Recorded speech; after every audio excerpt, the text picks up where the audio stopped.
ഉദ്യോഗസ്ഥർ ഉണർന്ന് പ്രവർത്തിച്ചാൽ മാറ്റമുണ്ടാകും. അത് ജനങ്ങൾക്ക് ഉപകാരപ്രദമാവുകയും ചെയ്യും. അങ്ങനെ വേണം ചെയ്യാൻ. അത്തരത്തിലൊരു ഉദാഹരണം കാണിക്കാം. ദേശീയപാതയിൽ നീണ്ട കുരുക്കുണ്ടാക്കുന്ന കരിപ്പന പാലത്തെ കുണ്ടും കുഴികളും ടാർ ചെയ്തത് അത്തരത്തിലൊരു ഉദ്യോഗസ്ഥന്റെ ഇടപെടലാണ്. ഇത് വാഹനയാത്രക്കാർക്ക് നൽകിയ ആശ്വാസം ചെറുതല്ല.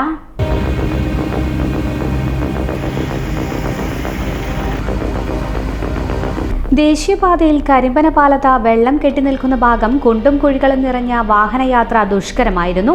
ഇവിടെ വാഹനങ്ങൾ കുടുങ്ങിക്കിടക്കുന്നതോടെ ഉണ്ടാകുന്ന കുരുക്ക് ദേശീയപാത സ്തംഭിക്കുന്ന സ്ഥിതിയുണ്ടാകും. ഒടുവിൽ വടകര ട്രാഫിക് SI സുരേഷ് കുമാർ ഇത് പരിഹരിക്കാൻ രംഗത്തിറങ്ങി. കഴിഞ്ഞ ദിവസം ഇവിടെ വെള്ളം ഒഴുകിപ്പോകാൻ ഓവുചാൽ കീറി സൗകര്യമൊരുക്കിയിരുന്നു.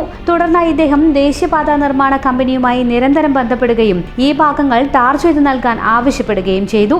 ബുധനാഴ്ച ഉച്ചയ്ക്ക് ടാറിംഗ് പ്രവൃത്തി തുടങ്ങി. SI ഇവിടെ എത്തി ഗതാഗതം നിയന്ത്രിച്ചു.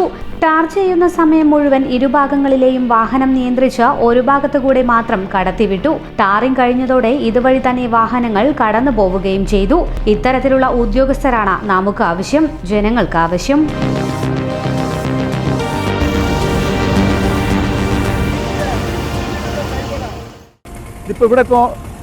ഈ റോഡ് ഏറ്റവും കൂടുതൽ കരിമ്പനപ്പാലത്താണ് ഏറ്റവും കൂടുതൽ ബ്ലോക്ക് ആകുന്ന സ്ഥലമാണിത്. ഈ ഒരു സ്ഥലം നമ്മൾ വെള്ളം കെട്ടി നിന്നിട്ട് ഞങ്ങൾ 2 ആഴ്ച മുമ്പേ വകാട്ടിൻ്റെ അടുത്ത് പറഞ്ഞിട്ട് അവർ വെള്ളം പോകാൻ വേണ്ടിയിട്ട് സൈഡ് ചാല് കയറി ആ വെള്ളം ഇവിടുന്ന് പോയി. അതിനുശേഷം ഈ റോഡ് വളരെ മോശമായിരുന്നു ഈ സ്ഥലത്ത്.